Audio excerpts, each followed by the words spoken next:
Good morning, everyone. This is the meeting of the Baltimore County House Delegation on February 21st. Today we will have, it's fun to say it, we'll have Congressman Olszewski addressing us and being available for some questions. And we have several bills to vote on, a handful of bills to vote on, and 2 bills to be heard. So we'll kick right off. I'm pleased to be one of the ones who gets to say it. I'm not the first one, I'm sure, but here in front of this group to say, welcome, Congressman. Well, thank you, Mr. Chairman, and good morning to the members of the Baltimore County House Delegation. It is wonderful to be before you again, albeit in a new role.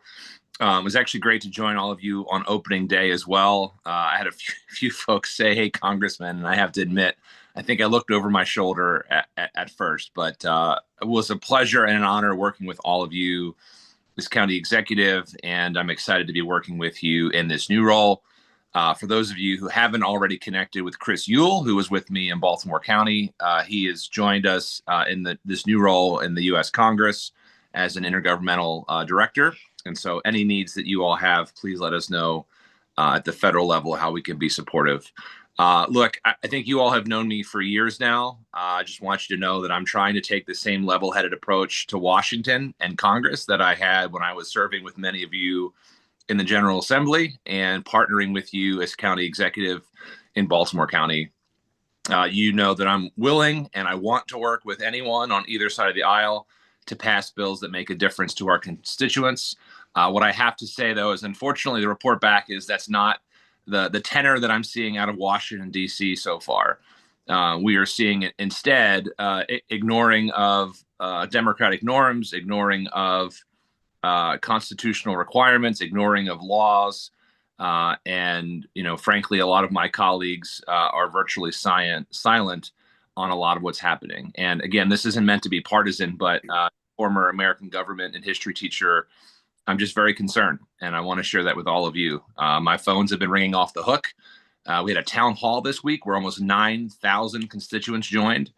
People are scared. And I have to say that residents are being directly impacted by what I perceive as a very reckless approach by this new administration. I'm hearing from federal employees. The work that our federal employees do isn't just a job for them, it's a calling. We had a young mother call in who was recently diagnosed with cancer. She's about to start chemo and radiation, and her husband works for the federal government, and she's terrified she'll lose their health insurance.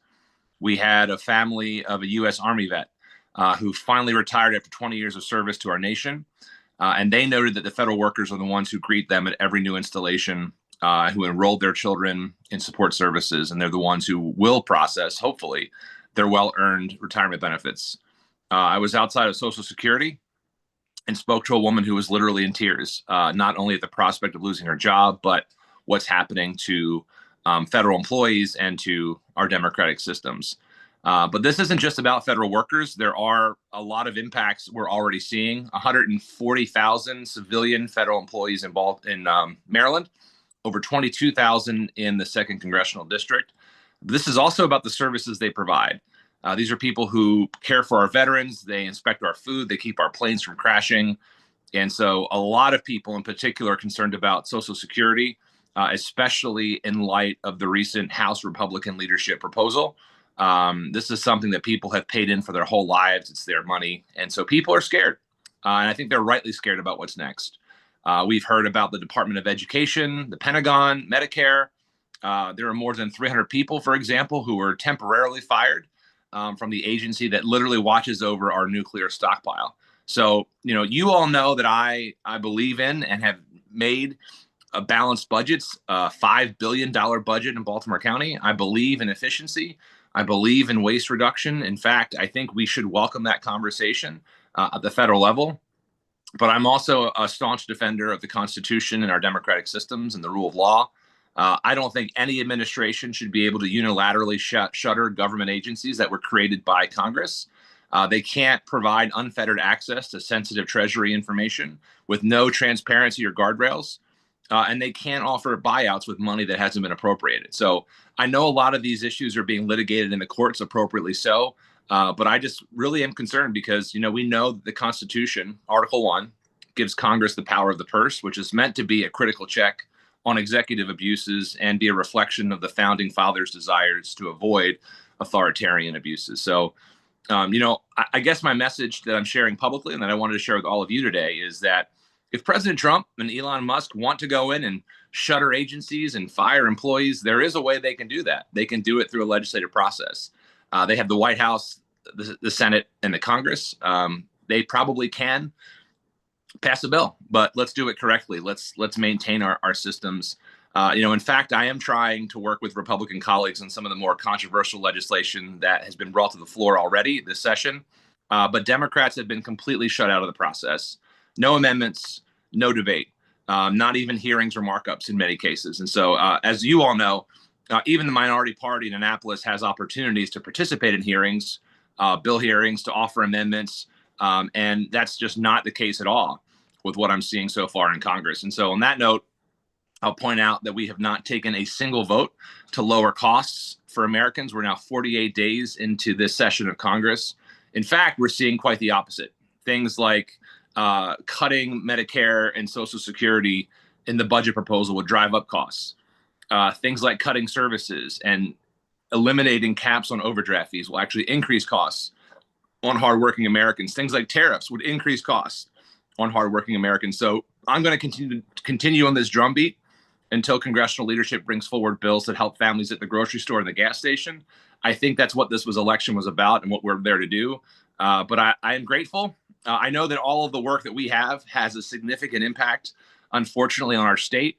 I think these cuts, if enacted, particularly to healthcare, will have a devastating impact to Maryland's budget. The firing of federal employees, again, 140,000 Marylanders, will have a devastating impact on Maryland's budget. So I know that as we're doing this work, it directly impacts what you all are doing. And I know you all are trying to provide those that safety net and that support for Marylanders. Just know that we're fighting for that at the federal level. And I'll just say how grateful I am to have this open dialogue with all of you individually and collectively. I think government works best when we collaborate.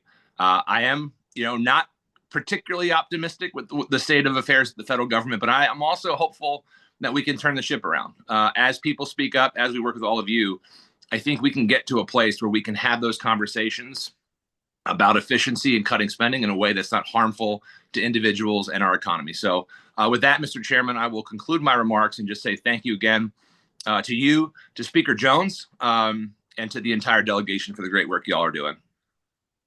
Thank you, Congressman. Appropriately succinct, but to the point. We have a volatile situation in Washington. We have an administration that's doing some things that are unique, to say the least. And so we have some questions. I want to say to people who are asking questions here that you keep your preamble or your scene setting for your question to a minimum and try to get to the question as quickly as you can after explaining where you're coming from. This is really not a forum for us to argue with the congressman, but to ask him questions about what he's doing. So with that said, Delegate Shalega, you have the floor. Thank you. Was that pointed at me? No, I was really worried. I was really worried about Dana Stein, who seems to be just seething over there right now. Yes, he is. Okay.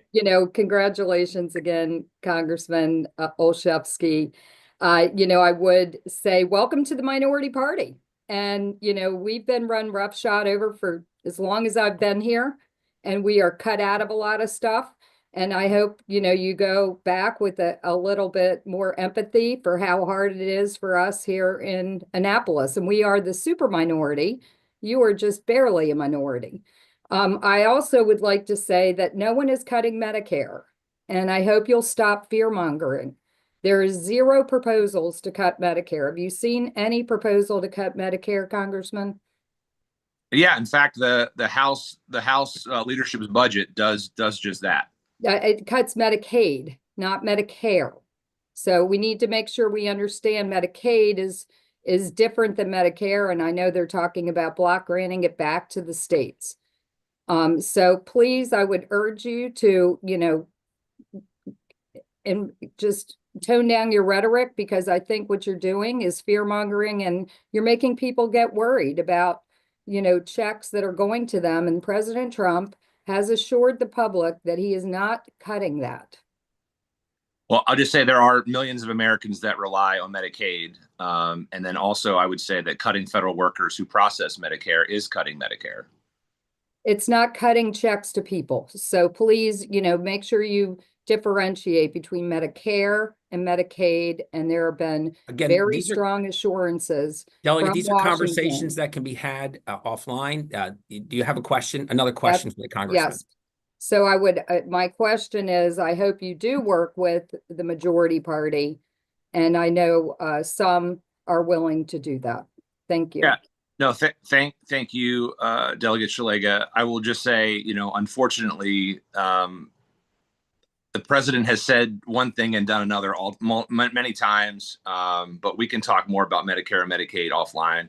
I will say when it comes to working together, I actually am. So one of my 2 committee assignments, I'm on small business and foreign affairs, in addition to having been elected a freshman representative on steering and policy for my class.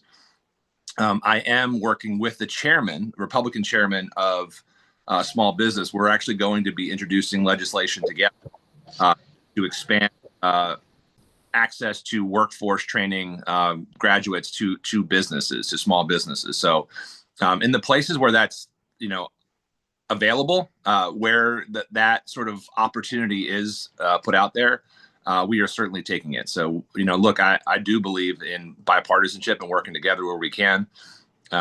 Would love to be part of the budget conversations, but again, to date, just something that hasn't been happening. Thank you. Okay, Delegate Bhandari. Thank you, Mr. Chair. Thank you. Congratulations, Congressman. Yes, absolutely. Maryland is facing a significant budget deficit, definitely, which could impact essential services like education and the healthcare that you pointed.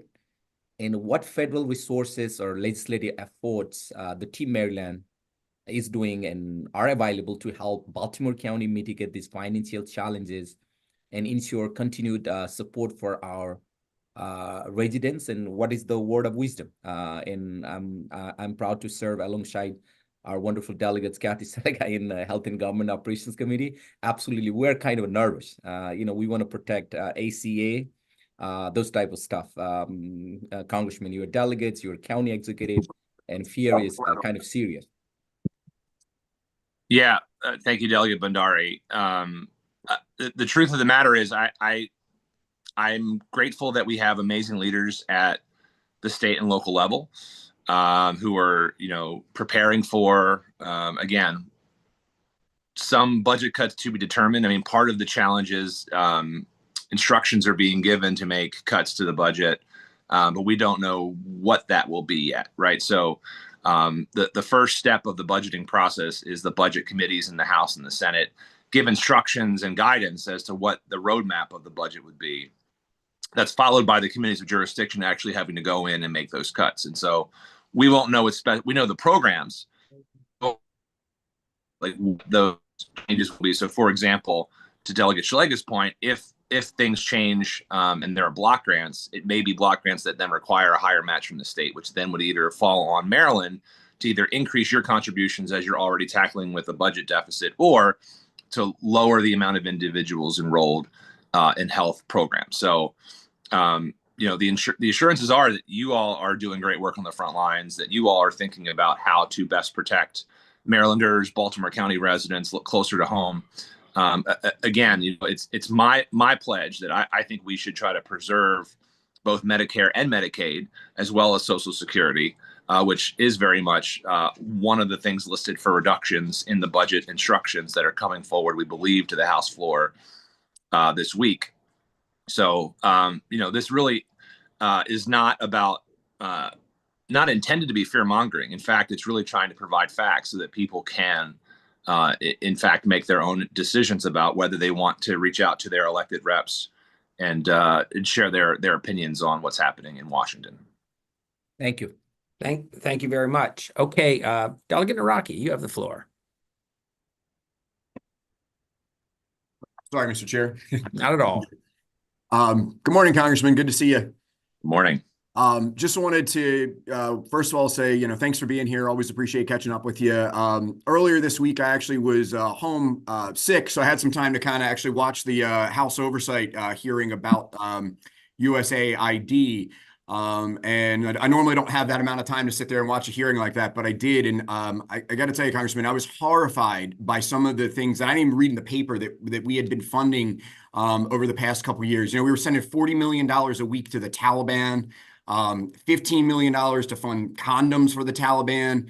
We sent hundreds of millions of dollars to Pakistan to build schools that never were built. So I guess my question is, how are you going to work to make sure that we're not going to do stuff like that again, where frankly, I think that, we are funding things that are directly against our own interest. I'm sure that there are some good things that USAID was funding, but certainly there were some absolutely outrageous things that were going on there. And how do we protect the American taxpayer so that kind of stuff does not happen again? Yeah, that's a good question there, Delegate Naraki, and appreciate you watching in. What I will say is that, and I said this to Chairman Mass when we had our hearing on foreign affairs, is that I welcome, as I said at the top here, I welcome the conversation. This is really about, we should go line by line, not just in USAID, but really with all programs. Like, efficiency is about taking experts and going in and doing a deep dive. I did this as Baltimore County executive. And that's how we did things. Like, we ended up switching the default on printers to double-sided printing. I mean, things as sort of minute as that saved Baltimore County taxpayers $75,000 a year. Spending $150,000 to install smart salt spinners, both is better for the environment and ended up saving us $500,000 a year and reduce salt usage. So we have to go in, I think, line by line. Some of the actual specific examples that were shared, I would vote with my Republican colleagues to defund.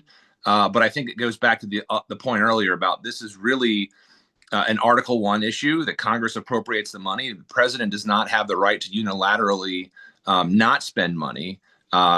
He can under the Impoundment Act of 1974, which was passed in response to Richard Nixon's overreach. The president can say, I'd like to impound this money or hold back this money, sending a note to Congress, which hasn't happened yet. And then Congress has to, within 45 days, vote to affirm that impoundment. Again, that's not happening right now. There's been at least a temporary judge finding that it's not legal. But again, let's go through the right way and let's find these cuts. Let's find these efficiencies, because for sure it is there. For sure things are happening that are not in the interest of the American public. But, I had a conversation with a business owner, and I said, if you thought your business had waste or abuse or was not as efficient as it could be, this was where we talked about access to the SBA program by Doge. Would you fire all your employees and stop working for 45 days? And he said, no, that's not how, a business would go in and root out that waste and corruption. So I think it's not so much the what, it's the how. I had concerns about the firings of the inspectors general. Again, the president has the right under law to do it, but he has to give Congress 30 days notice and provide a specific reason for the firing. Again, it just didn't happen. And I found, both in my own experience and looking at congressional reports, that they actually helped find the waste, fraud, and abuse. So I think that there is a lane there for us to come together. I do think Democrats would vote for reductions in spending, but as we're pausing all work, for example, I'm a former educator. There were 30 million, 40 million children in Africa who were getting primary education, technical education. And those kids, if you shut them off for 90 days, are very unlikely out. Harry, Delegate Bondari will probably tell you too, if a kid's taken out of school, particularly in those conditions, for 3 months, the likelihood that they go back is very slim. And we know that educated young people are less likely to turn to political violence. They're more likely to be able to support the economy. And we avoid the opportunity where we know that the Chinese government has their own version of schooling, where we are worried that they might step in and fill the void if we're not there meeting those needs. So yes, we should cut out the things that don't advance American interests, but I'm really worried about this wholesale throwing out of programs, what that means for American interests. Thank you. Thank you, Congressman. Okay, I see one more hand, and that's good news. But I like having the hands up. And Delegate Ruth, you have the floor. Thank you, Mr. Chair. And thank you, Congressman, for being here and for all of your work. I also want to thank you for coming out to Social Security in my district last week. And, you know, there are a lot of people in my district that work at Social Security, and people are very, very worried. So I appreciate your being there. And I also appreciate your highlighting that what's happening at the federal level right now is not normal.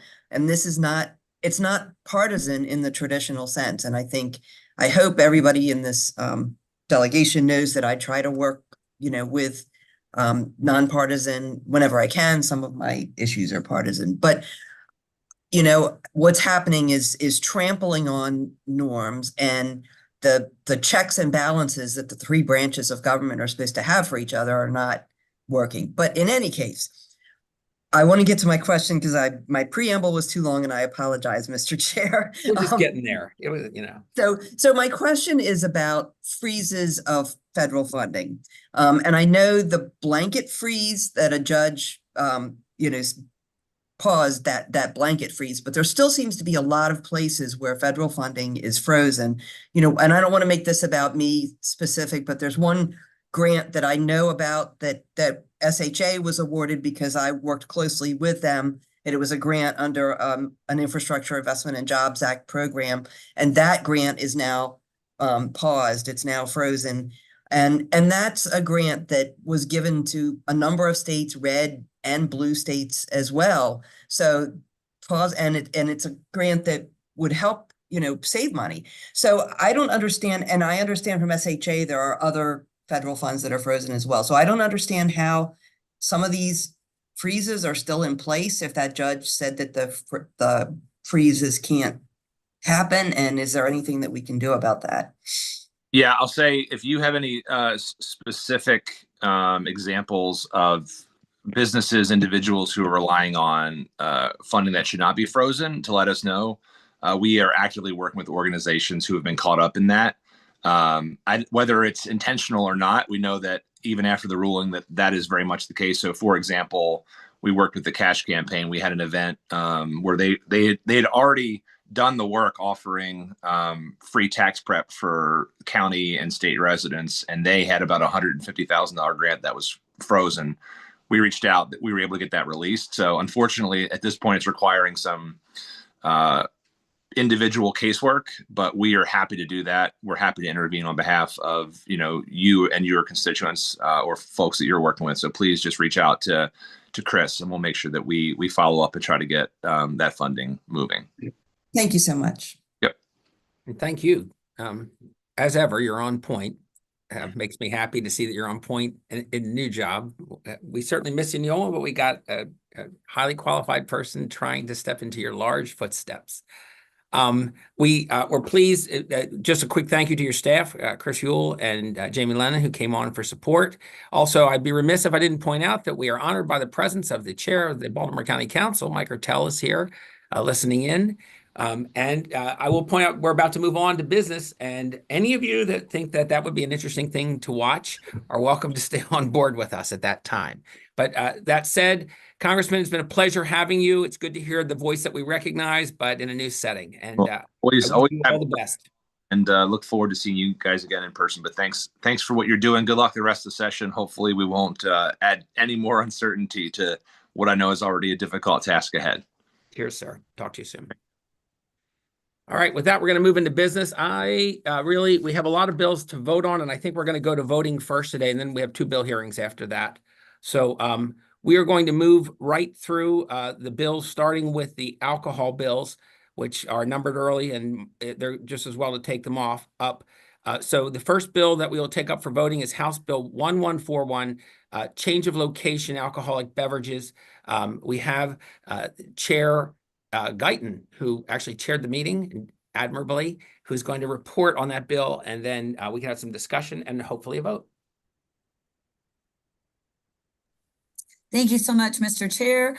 We had a great discussion on 3 bills this week, and I want to thank Delegate Mangione, Delegate Szeliga, and Chair Ebersol for participating in that meeting yesterday. We also had help from Jack Maloney, and that was very useful for us. The first bill, as Chair Ebersol mentioned, is actually sponsored by Chair Ebersol. It's 1141. What the bill does is it changes the location for a license that usually a developer has been sitting on for a while. So sort of a sleeping license so that then they can utilize it in a different space if the proposed development doesn't work out. So the entire group voted unanimously to support that bill. And so I present that to the committee for a favorable vote.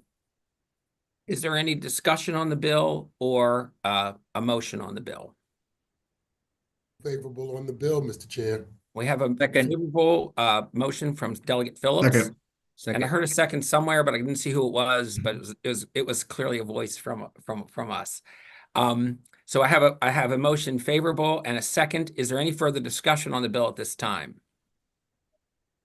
Does anyone think we need, raise your hand if you do, that we need to do a roll call vote on this one? Okay, seeing none, I will say all those in favor of the bill, please signify by saying aye or raising your hand. Aye. And if there are any opposed, okay, none. That bill carries favorably. We will pass it on to the letter of favorable to the ECM committee. All right, brings us to House Bill 1145. Chair Guyton, you have the floor again. All right, thank you so much. 1145 was also offered by Chair Ebersol. It simply extends the amount of time from 6 months to 1 year that an applicant has to wait if they're denied for a liquor license, either because of the location or because there is some issue with the applicant. This was also unanimous, and we asked for a favorable report on this bill. Okay, and I see that we have some discussion on it. So before we begin, I will top it off. Delegate Grammer, please. Thank you, Mr. Chair. So I wanted to more clearly understand the bill. So for example, if I'm trying to operate a single site, I have a mom and pop business, something goes wrong with the application, I now have to move, I now have to wait at least a year to reapply. For a small business owner, that likely seems to blow up that business opportunity. Can we kind of explain why we're doing this again? Yes, and I'm a little out of order, but we'll come back to it. ECM has been a little particular with us about changing the name of the sponsor bills that we approve and send to them with a vote. So real quickly, going back briefly to House Bill 1141, there is an amendment on the bill that will change it to Baltimore County delegation. Is there any objection to that amendment? Okay, I'm going to say this each time because they insist on it, and I forgot to do it for 1141. So now we're back, and Delegate Grammer, I appreciate the question. We have Jack Milani on board. This bill was actually brought to me by the Baltimore County Licensed Beverage Association, so I think he'd be best equipped to answer your question. Mr. Milani, I see your name there. Are you in? Good. There you go. Yeah. Delegate, when you're talking about a application problem, that would be corrected by the administrator prior to the hearing. This is when you're actually denied for either you're an unfit applicant or there's no need and accommodation, and it's predominantly stores, restaurants. I think the last time a restaurant was denied was 20 some years ago. It's been a long time. What reasons would they be denied? Community comes out and says, we have too many liquor stores in the area. We don't want another one. Additional could be licensees in the area. Any form of protest that the board would deem that the license isn't necessary in the area, and they deny it. And just refresh me, what is the reason for the extension of the time, just to not have to deal with it again, or?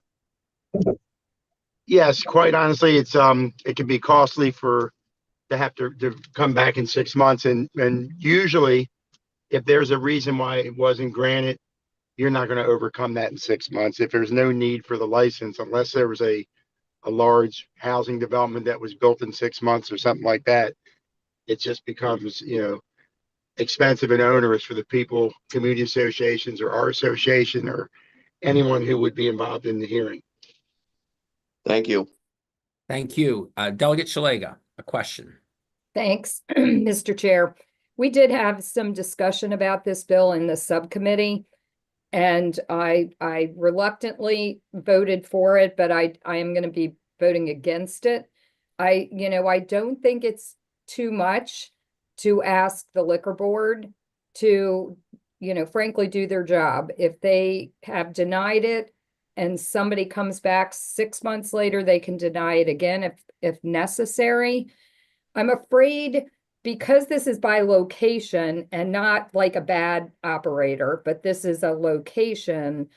If a person, puts in an application to have that look, a bar and restaurant, and it's denied, and then another person in that location comes back and says, I'd like to open a small wine bar, that would be fine. But with this bill, it would shut out a small business having to wait an entire year, while you're covering all that overhead. So I don't think it's necessary, with all due respect to Jack and the Liquor Association. I don't think it's a hardship on the liquor board. It still would say if they are denied twice, they have to wait 2 years.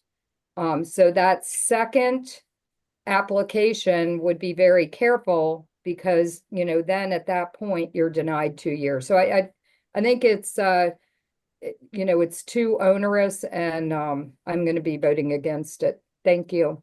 Thank you for weighing in. Delegate Mangione, you have the floor.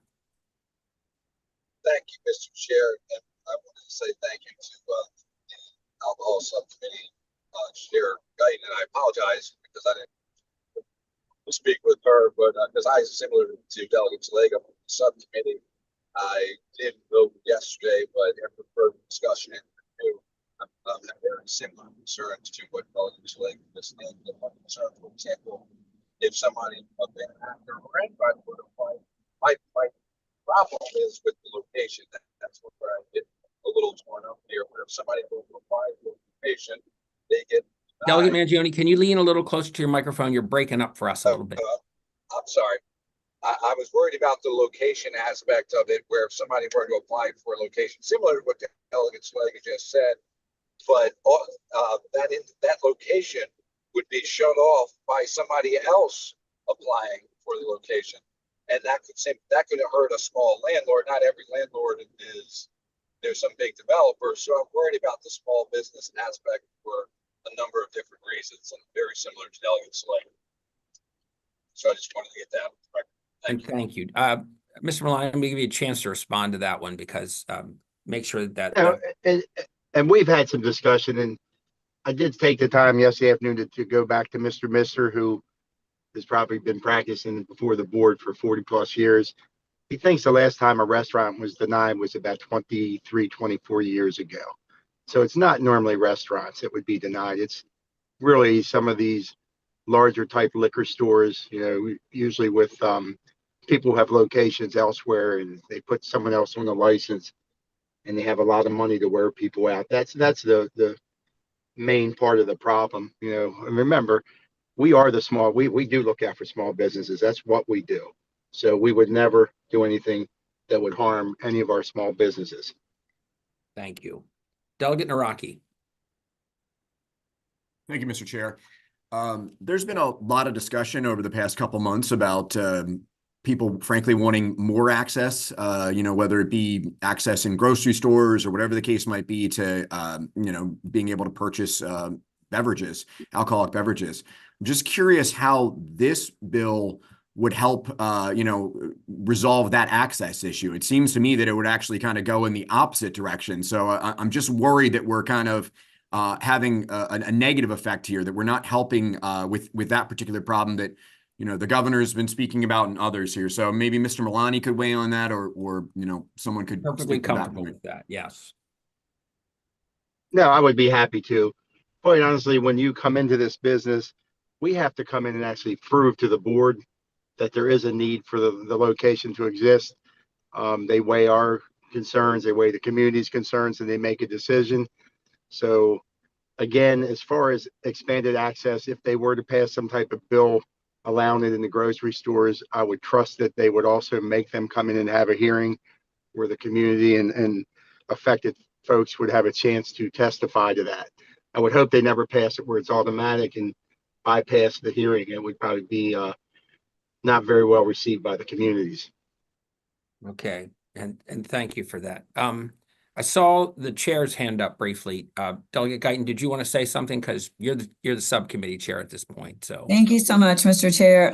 I was just going to speak to the fact that we did have a really hearty discussion on this bill, and Mr. Milani and the sponsor both answered a lot of these questions. Our understanding at the end of that meeting was that, these weren't random denials. These were denials based on specific issues with the location that probably couldn't be rectified in 6 months, or specific issues with the applicant, including things like felonies that made them unfit to actually get the license. So these aren't just random denials based on not wanting another restaurant or not wanting a certain kind of restaurant. And I just am asking, I guess, the sponsor or Mr. Milani to also weigh in on when and how these denials are usually made. And as this was brought to me by the BCLBA, I'm perfectly happy to defer to Mr. Milani on these. Yeah, normally it's predominantly the denials have been need and accommodation, where there's already a multitude of licenses in an area. I mean, unfortunately, in some of our districts, because of zoning, they tend to cluster in certain areas of the district. So at some point in time, the community doesn't want any more. Probably the best example I could give you is Election District 2 up Liberty Road has multiple licenses that are available and have been available, but applicants know when they go to that corridor, if they say they're going to be a restaurant, they better be a restaurant, because they have a group of community association folks that come together on these type things, and they monitor it very closely. So, I think when the board has their hearing, sometimes, like as an association, sometimes we win, sometimes we lose, but we appreciate the fact that we can make our case and be heard. Thank you. Delegate Bandari. Thank you, Mr. Chair. My understanding of this bill, Jack, correct me if I'm wrong, this try to protect small businesses from undue pressure by large investor who might repeatedly reapply for liquor license, hoping to override initial denial. So as you mentioned, without waiting periods, these wealthy applicants could exploit the system, overwhelming the local boards and outcoming smaller community-based establishment. And I hope that this bill is a very balanced licensing process, preventing big investor from disrupting local businesses and community stability in Baltimore County. Isn't that so? So this sounds like a yes or no question. Let's not spend Yes. too much time Yes. on it. Okay. Yes. Yes. Thank you. All right. We have two people coming back around. This is, you already had one bite at the apple. So if you have a rapid, a good, concise question for Mr. Milani, Delegate Mangione. Thank you. Again, I appreciate that, Mr. Chair. Just so I'm understanding, this is my concern. For example, Jack, Mr. Milani, if somebody applies, if I own a very little piece of land, a little little building, somebody applies to get a liquor license there for a liquor store, they get denied, then I can't have somebody like Lito's Pizza come in who simply wants to now put a little restaurant who has a tiny little bar with 4 or 5 seats, but because they were denied from the liquor store once, they now have to wait an entire year, me as the small landlord, in order to get that Lito's Pizza, which the community would be fine with, but still requires a license, right? Would they be denied for a whole year? That may as the landlord? Yes, the location would be denied. And I can tell you that most of the landlords, Mr. represents a lot of developers, and they're vetted they don't put something in unless they're almost certain it's going to go in. So I'm trying to tell you, I'm trying to think. I can't recall in my 35 years anything like that ever happening, but it probably could. It's possible, but just from a practical experience, it hasn't in the last 35 years that I'm aware of. All right. Delegate Naraki. Thank you, Mr. Chair. And thank you for the second bite at the apple. Mr. Milani, I'm struggling with this one. What specific problem are we trying to solve here? Is there a specific example that you can give me? And is there an example that you give me where the liquor board is kind of broken down and not able to handle this currently? Like, I just am really trying to wrap my head around what the specific issue is that we're trying to solve here. Delegate, I can tell you that what triggered this is a case over in Catonsville that this bill won't affect because it's already in play. But this was someone who has a license in Washington, D.C. and has another license in Prince George's, very big operator who is now into his third hearing. And between the community and the association, a lot of time and effort has been spent on this, and probably will be the same outcome again. But I guess in his mind is at some point in time, we're going to drop off because we're not going to want to continue to fight it. Okay, thank you. Do I have a motion on this bill? Move the bill. I have a favorable motion. Do I have a second? Second. Okay, it's clear to me that we're going to have to do this one by roll call. I'm sorry, if we're in person, it would be a different order, but here we're going to go alphabetically. So this is a motion favorable on the bill, along with, I'm going to say, an amendment if the favorable motion carries, to amend it to Baltimore County delegation. Delegate Allen, Yes. Delegate Bhandari, Yes. Delegate Cardin, Yeah. Delegate Forbes, Yes. Delegate Grammer, No. Delegate Guyton, Yes. Delegate Jones, Speaker Jones, thank you. Let's be appropriate here. Delegate Long, No. Delegate Mangione, No. Delegate McCaskill, Yes. Delegate Metzger, No. Delegate Naraki, No. Delegate Pasteur, Yes. Delegate Phillips, Yes.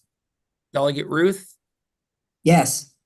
Delegate Stein, Yes. Delegate Shalega, No. Delegate White Holland. Yes. Madam Secretary, what's our count? 12 yays and 6 noes. Constitutional majority favorable. This bill, along with its amendment on the bill sponsor, will be sent to ECM. Thank you all very much. We have one more alcohol bill. So we go to the alcohol subcommittee again on House Bill 1213. This is self-checkout machines prohibited. Chair Guyton. All right, thank you, Mr. Chair. 1213 was introduced by Delegate Long. We had a lot of discussion about the fact that the concept of not allowing alcohol to be purchased at self-checkout machines is a good one. However, we didn't feel that this was a problem at this time.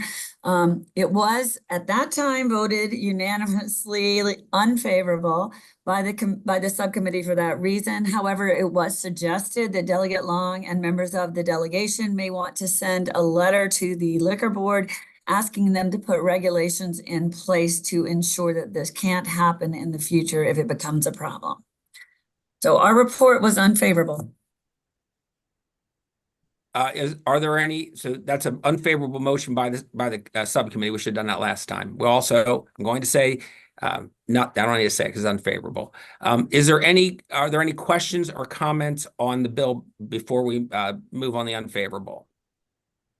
Can you give me the bill number again, please? Yes, the bill number is 1213. Thank you. You're welcome. Unfavorable.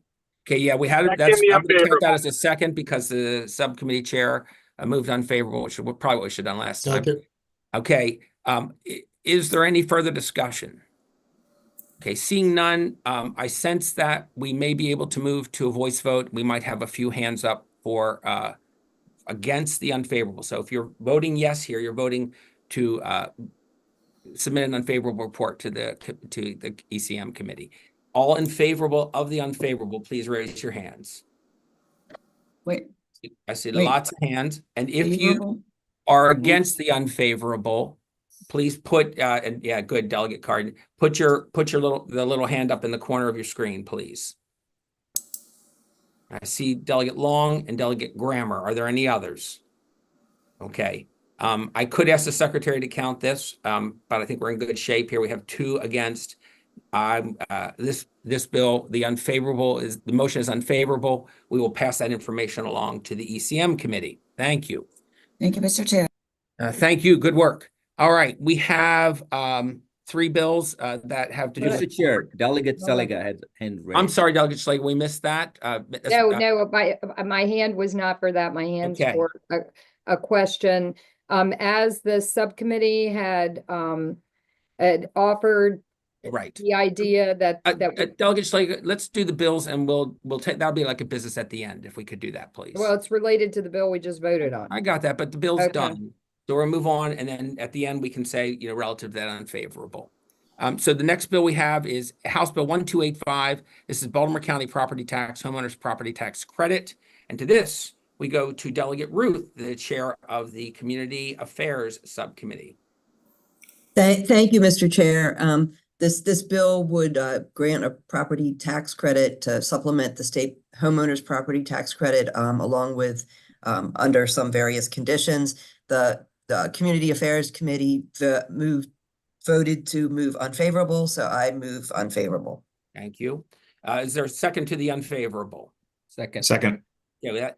Is there any discussion on this motion? Okay, seeing none, I think we can proceed somewhat similarly to before.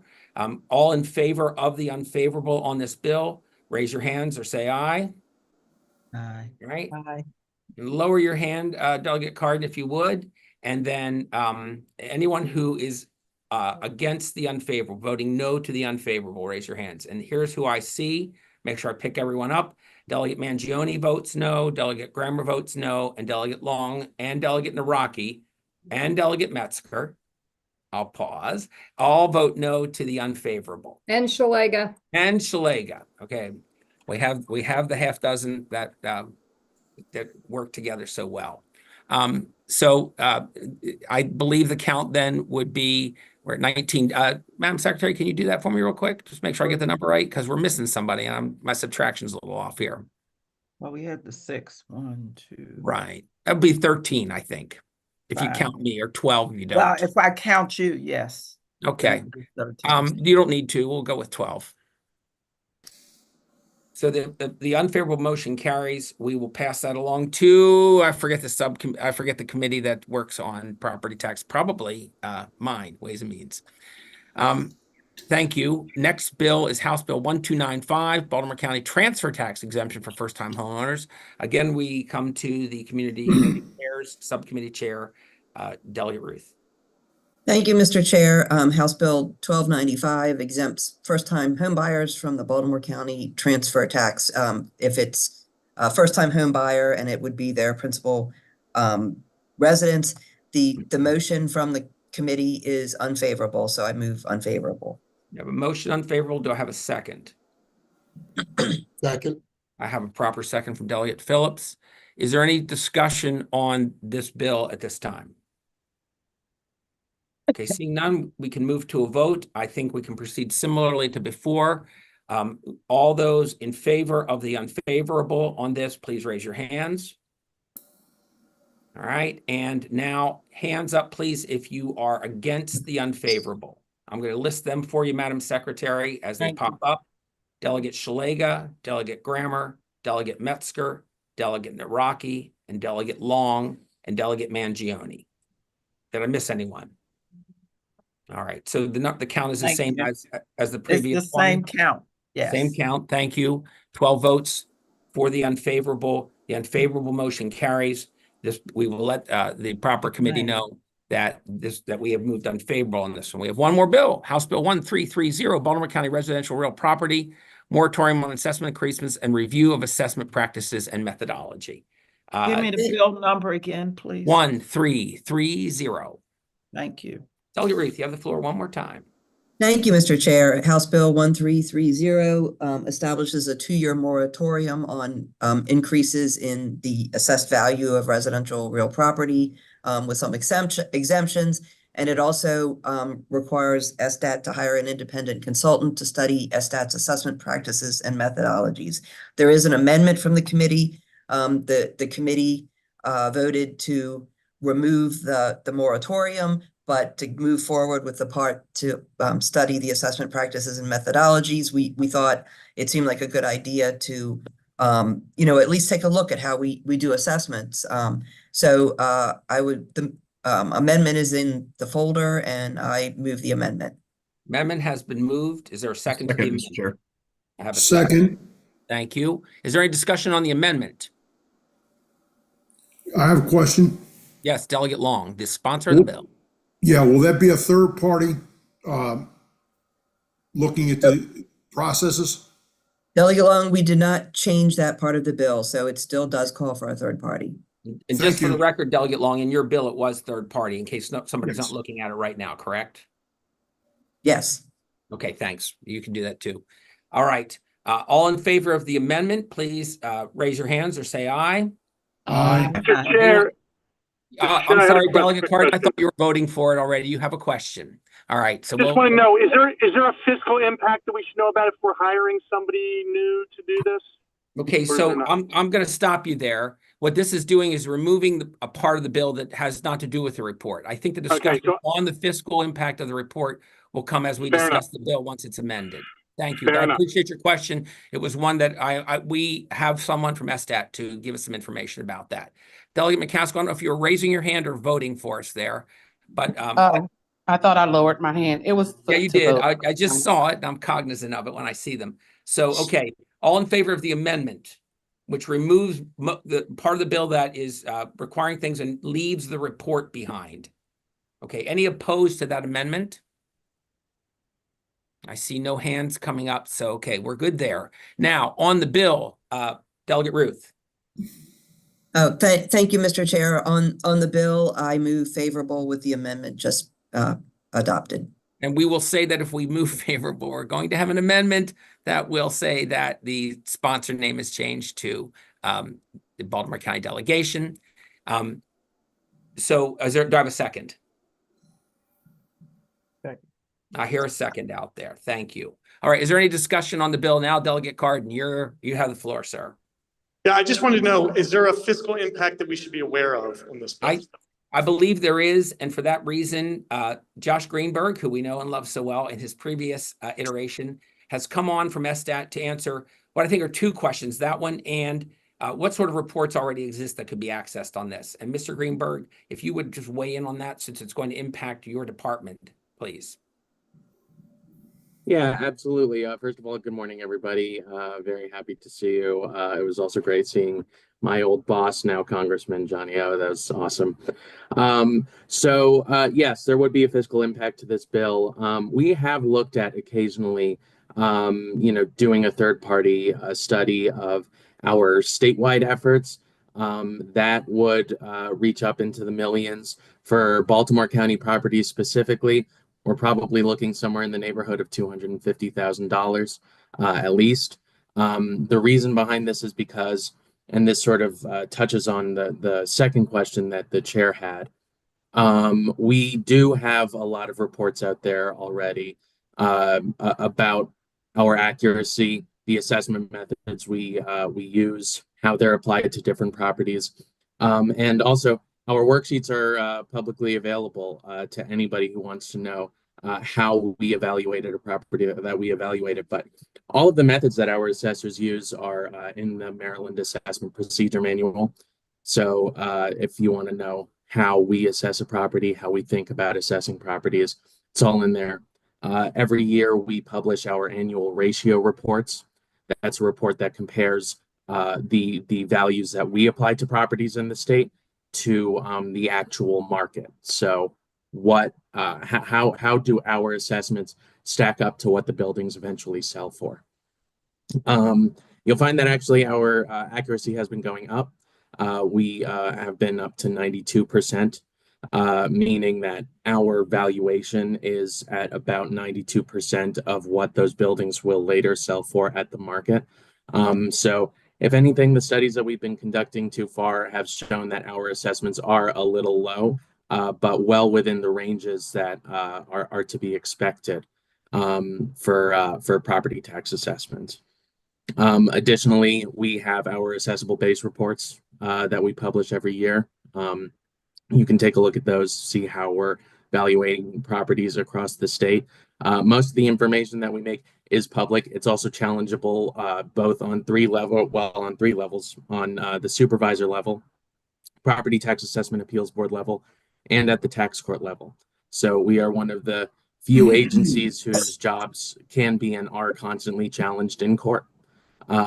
So that is a little bit of what's available out there now. The reason that the cost of a study would be so high is because this third party, they wouldn't be able to look at our data. They would have to get a picture of the market itself. Think about how much it might cost to just get one house appraised. Now think about, hundreds of thousands of properties across Baltimore County.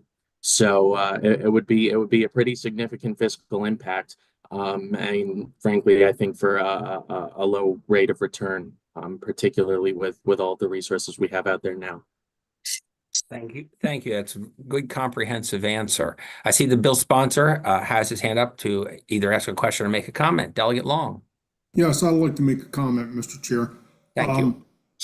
Thank you. Given what taken place the last cycle for reassessments, are you aware that Baltimore County was 25% higher than other jurisdictions? And one of the things that really concerned me that the values just went skyrocketed. And I was just asking if he was aware of that. So are you posing that question to Mr. Greenberg? Yes, Mr. Greenberg, are you aware that Baltimore County's assessment the last time around went up almost 25%, and that we were the highest out of all the jurisdictions for reassessment? I have not seen the county specific data, but that would sort of match up to what we've been seeing across the state. Residential properties have gone up about 20.6% over the past 3 years, and that's statewide.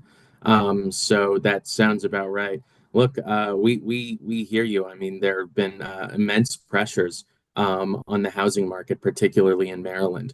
That is why one of Governor Moore's priorities is to try to bring those housing costs down by increasing housing stock. So we're very much behind his initiative, but what we do is completely decided by the market. We don't decide the market. Thank you. Right. Delegate Long? One last thing, given the restrictions of the markets going on right now, you guys actually go outside of your normal scope. Am I correct? You have a normal scope that you go by, but because of the challenges of no houses being sold, you actually go outside that scope. Instead of going within a couple of blocks, you possibly go within 5 miles of a property. Am I correct? Yes, but okay, is this on the bill of whether or not we need a study? But you, No. I'm gonna let you answer. I'm gonna let you answer that, but let's try to stick to the bill a little bit here. Thank you. Mm-hmm. Yeah, certainly. I mean, so I don't know what properties you're talking about specifically. I'm not the one who's out there. I don't really know what you mean by going sort of beyond our scope, but I will say that the way that we evaluate our neighborhoods, because we assess for the purposes of property taxation, is actually very, very narrowly tailored. We try to make sure that we really stay within as small a space as possible. And that's because that is easily the best way to see a property in its context, right? Not just the value of all the parts that make it up, but also where it is. So no, I don't think we go beyond the sort of norm in terms of property tax assessments or in terms of how we value a home. Thank you. I don't see any other questions, and we have a motion and a second for favorable. I'm going to do this one by roll call, and the chair is going to vote first. I vote no to the favorable motion. I now will call Delegate Allen. This is favorable with amendments, correct, Mr. Chair? Favorable with the amendments, right. And I to explain my vote quickly, which I'm going to do, I'm concerned about the fiscal impact. That seems high, especially this year. All right, I vote no. No, okay. Delegate Bhandari. Delegate Bhandari? I vote no. I'm sorry. Thank you. That's okay. Delegate Cardin? Yeah, I asked the question because I can't imagine we're going to make, to explain my vote, we're going to make Baltimore County pay $250,000 when we are about to slash the budget. So I'm going to vote no. Okay. Delegate Forbes? No. Delegate Grammer, Yes. Delegate Guyton, No. Delegate Jones, Speaker Jones, No. Delegate Long, Yes. Delegate Mangione, Yes. Delegate McCaskill, No. Delegate Metzger, Yes. Delegate Naraki, Yes. Delegate Pasteur, No. Delegate Phillips, No. Delegate Ruth, Yes. Delegate Stein, No. Delegate Shalega, Yes. and Delegate White Holland. No. Okay, so we have 12 votes no. I'm sorry, Madam Secretary. We have 3, 6, we have 7 who said yes. And that's not a constitutional majority. There are 12 votes no. And so the favorable motion does not pass. And we will pass that information along to the proper committee on this. That concludes our voting. I thank you. Wait a minute, let me make sure I have this right. Yeah, that Delegate, jibes. I have that number also. I have. my records, Delegate Shalega, I want to make sure I have your vote correct. Please tell, was it yes or no? On the last one, Yeah, you Yes. voted it was yes. Okay, thank you. Then Yes. what I said was correct. Okay. 12 to 7. 7 votes in favor, not enough to carry a favorable motion. So we'll send that information along to the proper committee. Thank you all. That was a very good, I think, and I appreciated the discussion in the voting session.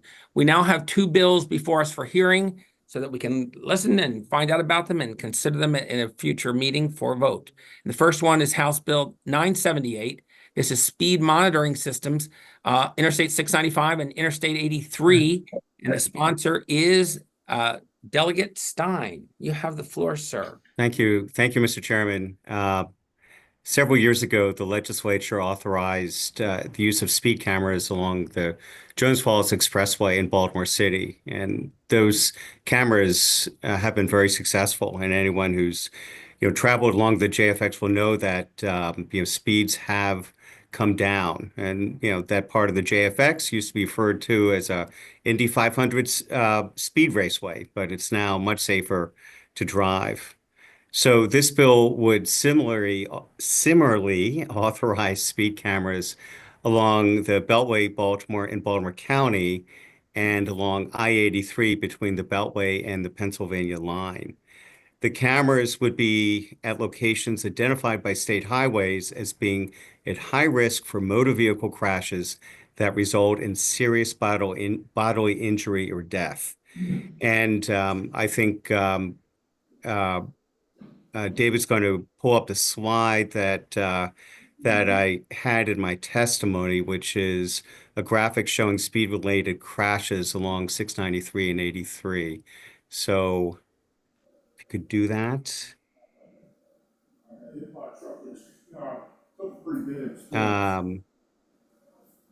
Well, maybe not. Maybe by the end of my testimony we can do that. But there is it was included in my testimony, and it's in the Google Drive. That there we go.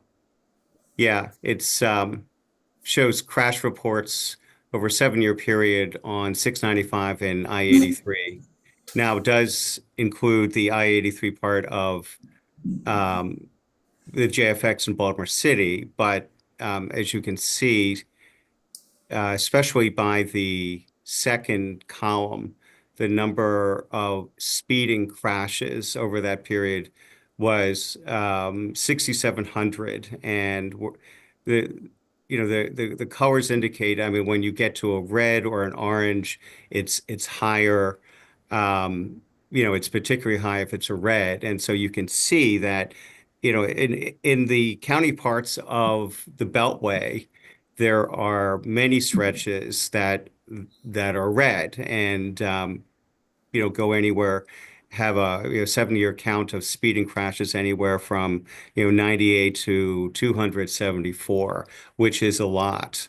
And you also see for I-83, I mean, there aren't nearly as many yellow. Well, there aren't any red sections. There are some yellow sections which are still of concern, but nonetheless, there are portions where there is a fair number of speeding crashes as well. And then the data also sort of where the different columns there break down the crash reports by first one is overall, then the one we just talked about, the third one is fatal crashes by segment, and the fourth one is where crashes were both or fatal or speeding was present. So I think these are very helpful graphics that show how speeding is a particular problem. I mean, I think we know it from our own experiences. Myself, I try to stay in the right lane.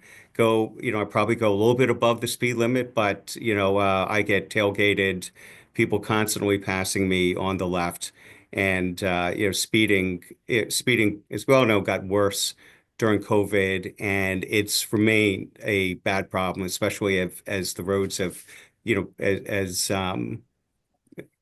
roads have become busier again. So this bill would bring the same monitoring system to the Beltway and I-83 as is currently in use on the JFX in Baltimore City.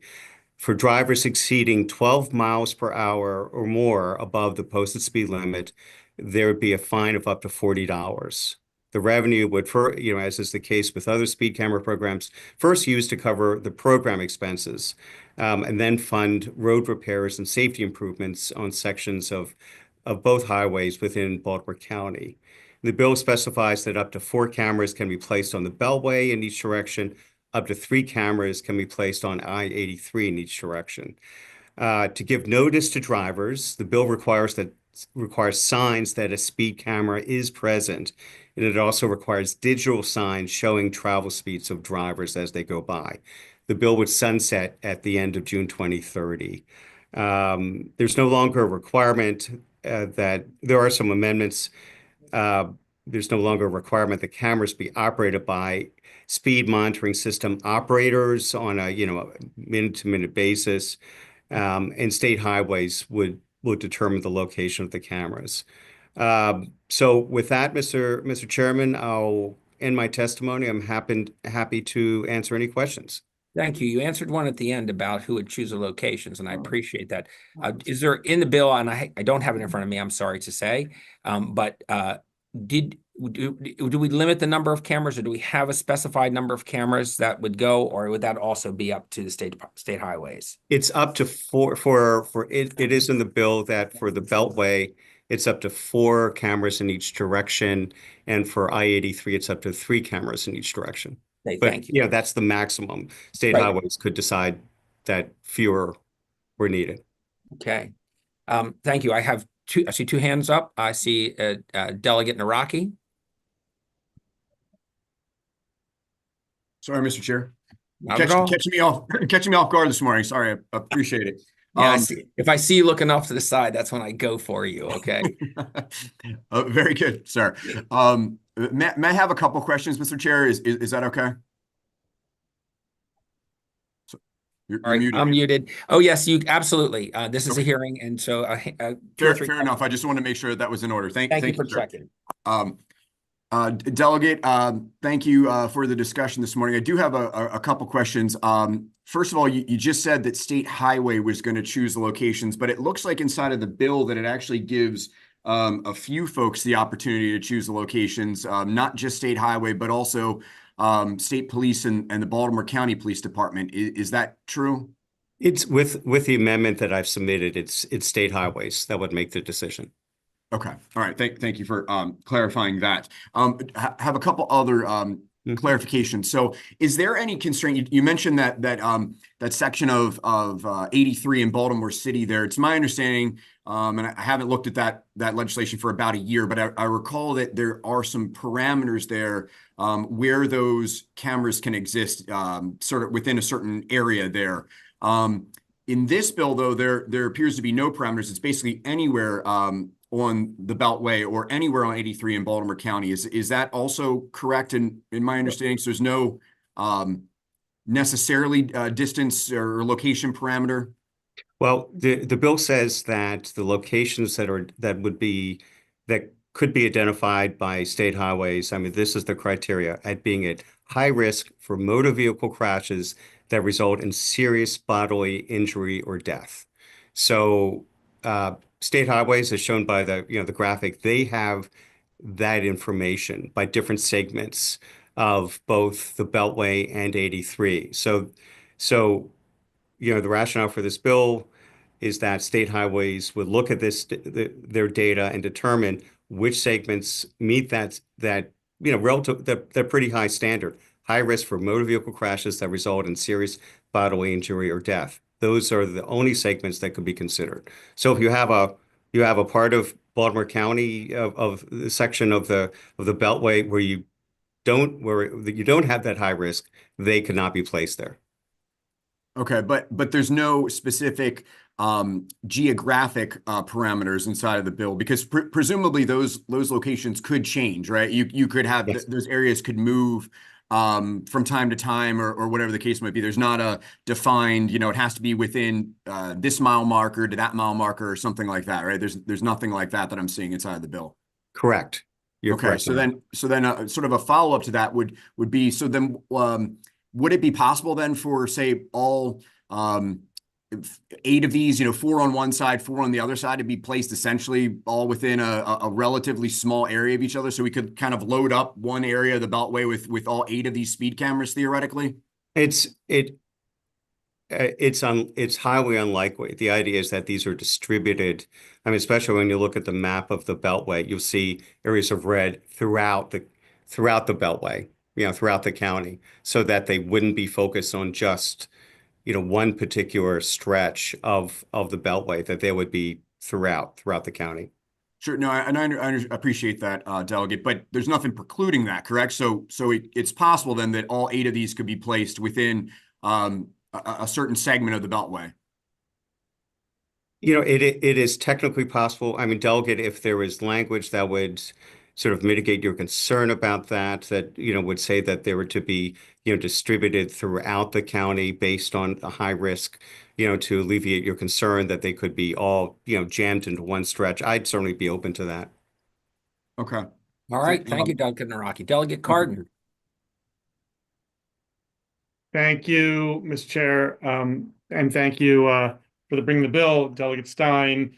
We've had a few conversations. I just want to clarify. So I think one question you already answered with Delegate Naraki is that these could be moved. The department could decide, you know what, we had it here at Security Boulevard for 6 months. Now we're going to move it over to Liberty Road. Is that? That's correct. And it would be based on updated data. Okay.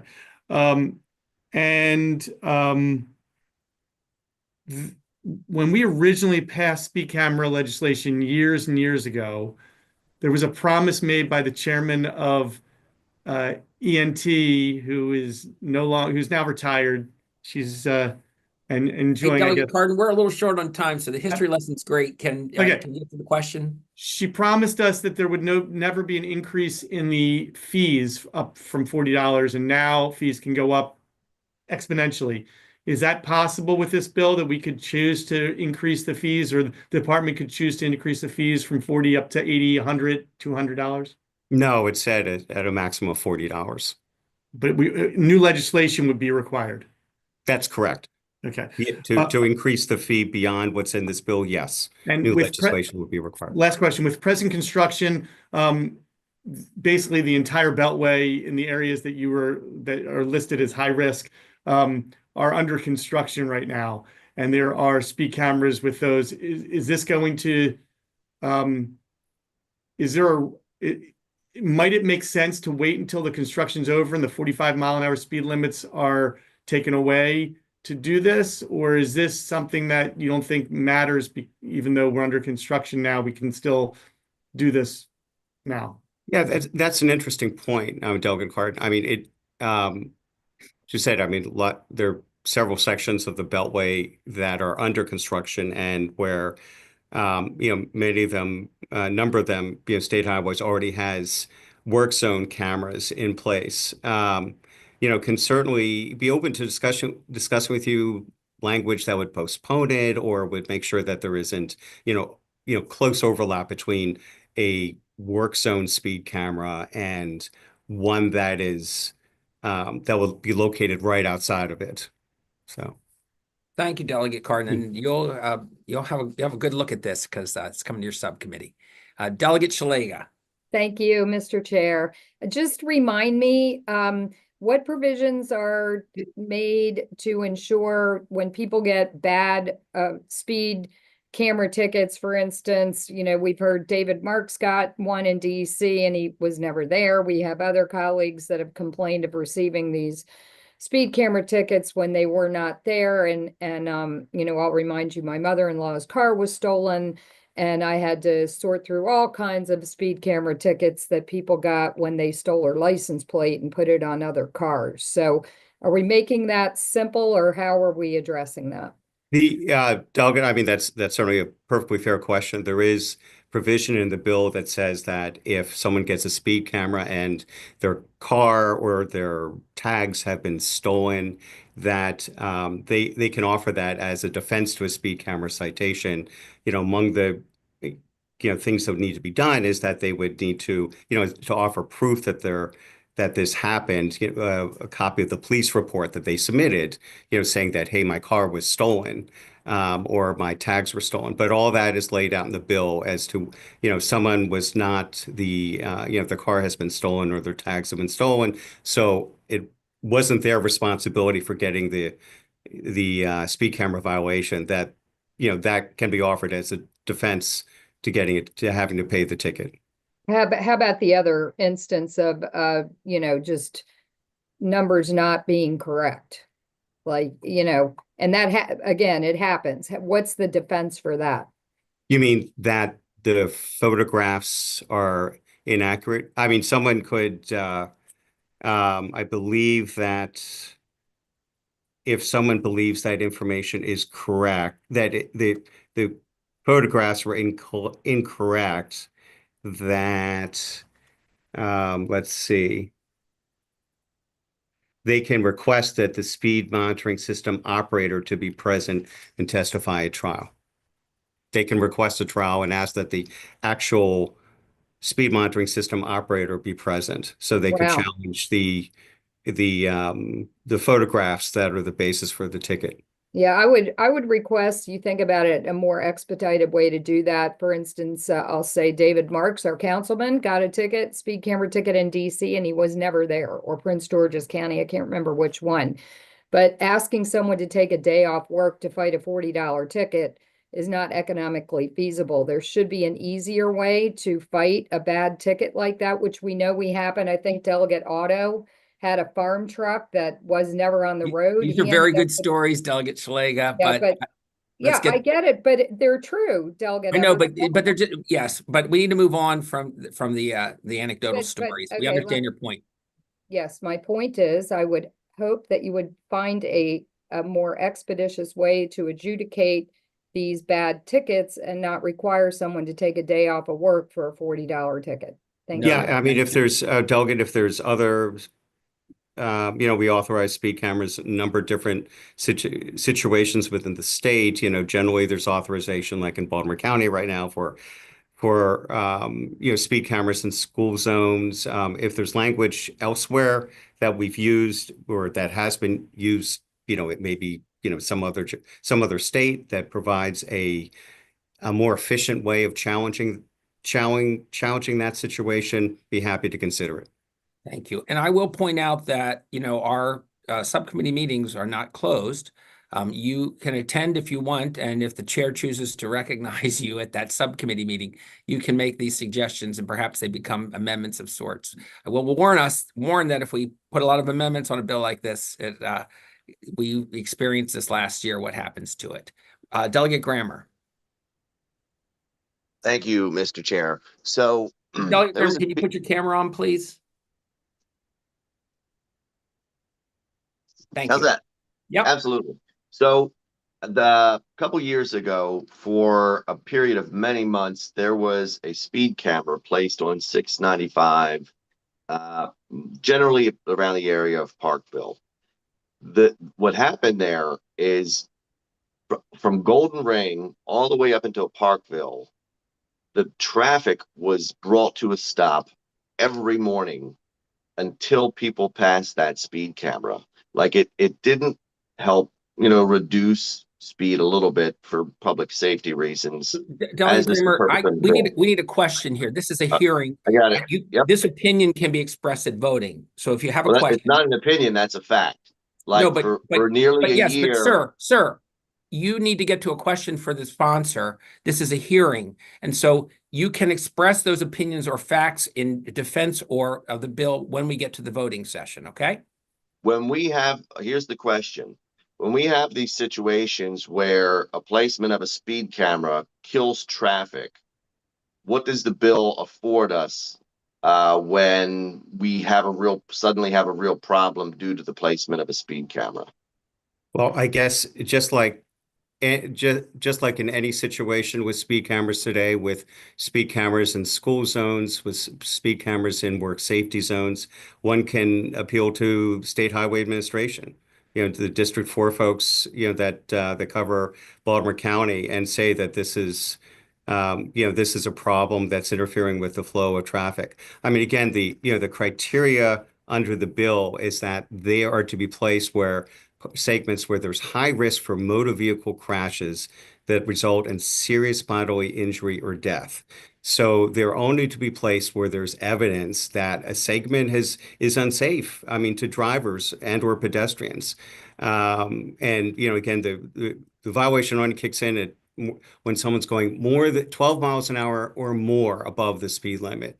But again, if there's a segment that after a speed camera is put up that for some reason it follows up the traffic, then we could certainly request a meeting, immediate meeting with State Highways, just like can request a meeting with Baltimore County on speed cameras near school zones or State Highways with respect to work safety zone speed cameras.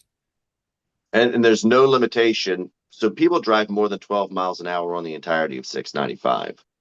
And there's really no limitation of where they could place it other than where a state highway finds that there's some kind of safety issue. I'm going to point out that question has been asked and answered already. And so if you have a new question for us, please feel free to ask it. That's what I got. Thank you. Okay, thank you. Delegate Forbes.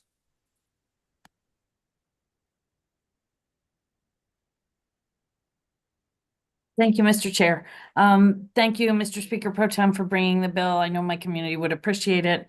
I wondered whether you collected any data on 795 and the crashes there and had considered adding that to the bill. Good question. The short answer is not this year. I know last year there had been data collected on 795, but I don't have any current data. Thank you, Delegate Forbes, for the alacrity of your question. Delegate Naraki. Thank you, Mr. Chair. Two questions, Delegate. How often are these locations going to be reevaluated? That would be up to State Highways discretion. I imagine it would be, are they working? Are they slowing people down? And how are there other hotspots that have, clearly there are lots of hotspots, based on that map that graphic we showed, other hotspots that need addressing, So for example, with the JFX, that's sort of the strategy. My understanding is the way Baltimore City has dealt with cameras. It's like, once they've had the desired impact on traffic, they'll consider another stretch, which is a problem. Okay, and then, Delegate, my follow-up to that would be what I've learned in kind of all my evaluation of speed cameras in Baltimore County on county roads is often our sort of metric of success is, yes, we've slowed folks down in that area around the school. And at that point then, because we're frankly not generating revenue on that camera, we end up moving them at that point. I would hope that would not be the case here, right? That it's not a revenue generating tool, but if we're actually slowing folks down in a particular area, that means to me they're working, and we would keep them there, and that we're not essentially using this as a revenue generating tool, but actually a traffic calming tool. And so I would hope that you would kind of agree with that point there. Oh, sure, most definitely. It's not meant to be a revenue generating tool at all. And in fact, with I-83, I think the the reports have been, at least in the newspapers, that it's been so successful that the number of tickets has gone down substantially because there have been, the change in driver behavior has been continued, along many of what were previously treacherous stretches of the JFX. And that's the goal behind this legislation as well. Thanks. Preventative, not punitive, if possible. Right. Delegate Long, you're your last question, please. Thank you. I'm just curious, have you taken consideration with the Key Bridge being down, what effect this might have on the free flow of traffic? We have a terrible traffic problem because of the overflow of traffic, not be able to utilize the Key Bridge. I'd be very concerned about what effects, long-term effects this would have until the bridge is built. Thank you. Okay, thank you. Thanks. Did you have an answer to that? Did you want to comment on that? Yeah, I'll just say it's what I guess my previous response is that SHA. We're looking at segments that are serious safety hazards. If, I understand if drivers are frustrated because of increased delay, cause, travel times, because of the collapse of the Key Bridge. But that doesn't mean that we have to turn our back on unsafe driver behavior that contributes to serious crashes, driver fatalities. This bill only kicks in when someone's going 12 miles an hour or above on on the highway. And again, the standard is very high for placement of a speed camera. As I've repeated. So I understand the concern, but I don't think that it would affect the flow of traffic that has changed because of the collapse of the Key Bridge. Thank you, Delegate, and thank you for bringing the bill. Seeing no other questions, this will end the hearing on House Bill 978. We will now move to House Bill 1071. This is a Baltimore County Public Library Collective Bargaining Supervisory Employees. The sponsor of the bill is Delegate Forbes. Madam, you have the floor. Thank you, Mr. Chair. And before I begin, would John check to see if Anita Bass is in the room? Yes, we're working Because- on that right now. Thank you. Thank you. Thank you, Mr. Chair, Madam Secretary, Madam Speaker, and Mr. Speaker Pro Tem and members of the delegation. I'm Kathy Forbes, and I appreciate the opportunity to present a collective bargaining bill for supervisory employees for the Baltimore County Library. This bill would add supervisors as a second unit of employees of the Baltimore County Public Library System and allow them to organize and engage in collective bargaining. A little bit of history: in 2021, during the regular session, we passed HB 45, allowing the employees of the Baltimore County Public Library System to engage in collective bargaining.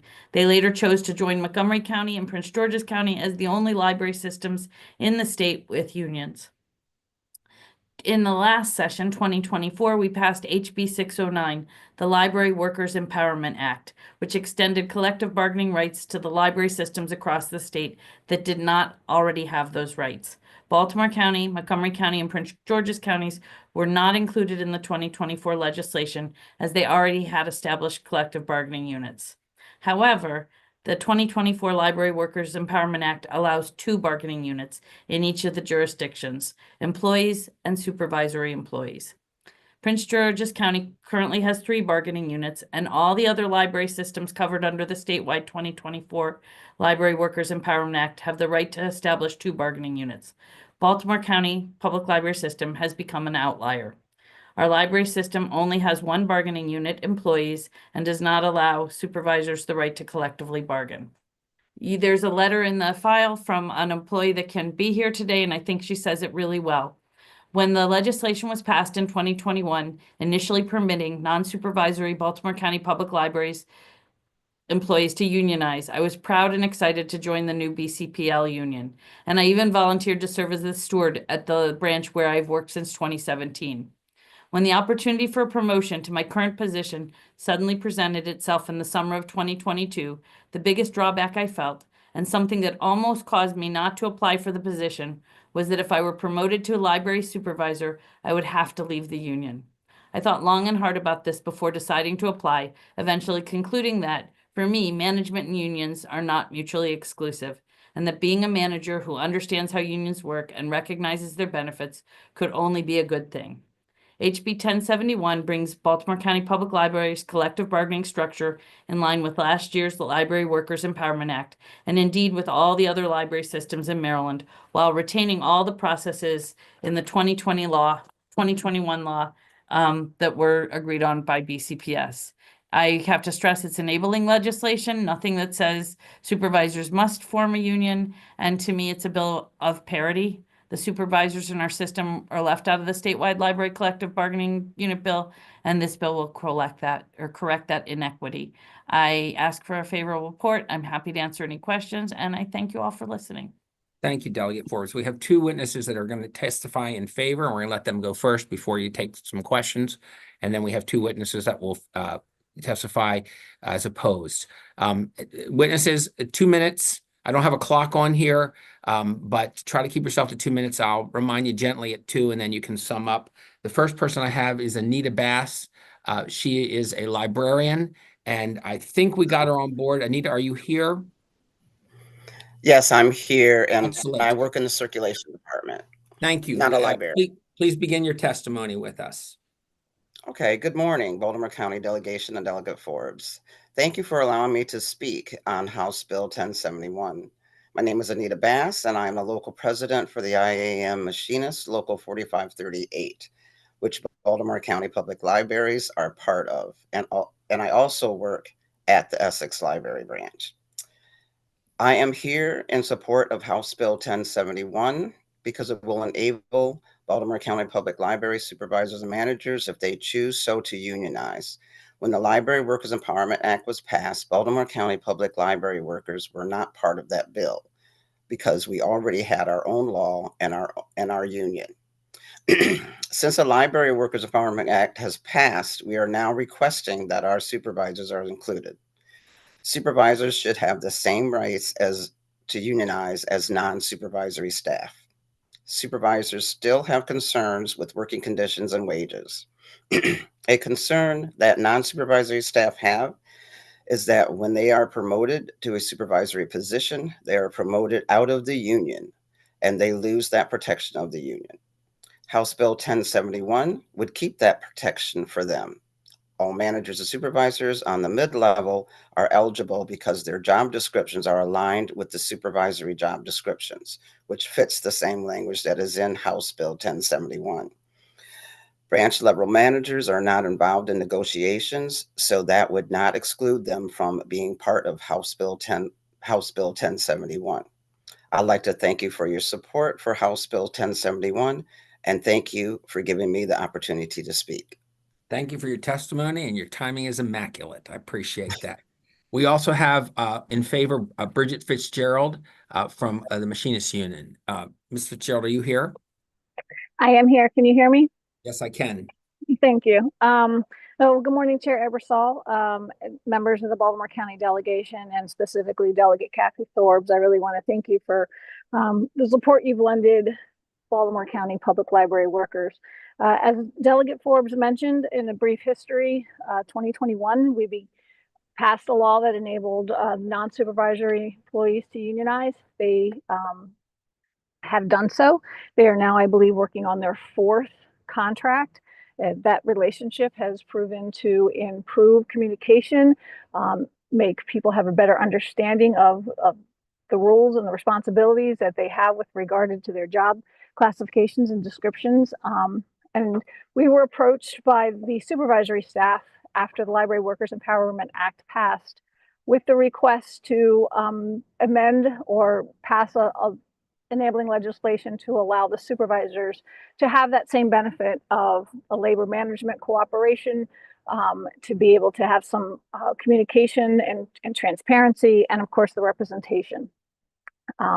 If having a non-supervisory and supervisory unit within the workplace is not an anomaly, as Delegate Forbes mentioned, there's various places throughout Maryland where it exists. It actually even exists in the Prince George's County Public Library System, as well as outside the Maryland public sector. We have that in private sector as well as in the federal sector, where we even have where non-supervisory and supervisory exist. It's all about the cooperation. In this particular situation, what we'd be talking about is two completely different units. So the supervisors would be electing their own union leaders. They would be represented by stewards from within those units so that we would avoid a conflict of interest. And they would also form their own relationships with management that are specific to the relationship that they would have. It's about, as she said, it's about creating. Ms. Fitzgerald, we're at 2 minutes. If you could summarize, please. Okay, then I'll tell you what, we would like to see this labor management cooperative relationship provide a better communication and transparency. And I really do request that you vote favorable for HB 1071. And we thank you for coming on board with us. Sure, thank you. Are there any questions for the sponsor or for the favorable panel? Okay, I see none. So now we will move to the opposition. And for that, we have two people. We have Bernie Marzik, who works for Cornerstone, a lobbying firm, and Sonia Alcantara Antoine, who is the CEO of the Baltimore County Library. You two may choose if both of you want to speak, or if one of you wants to speak first. It doesn't matter to me. Thank you, Mr. Chair. I will go first if that works. Okay. Madam Speaker, Mr. Chair, Bernie Marzik from Cornerstone on behalf of the Baltimore County Public Library in opposition to House Bill 1071. I will turn it to Sonia in a minute to outline some of the specific concerns, but just all the speakers have touched on the history. And just to remind those who were not involved or may not remember, the library worked very willingly and supportive of the collective bargaining legislation 4 years ago. I can attest that we spent countless hours back and forth on the bill to make a workable bill for both Baltimore County employees, for the management, and very happy to say that there's been great success for the last 4 years.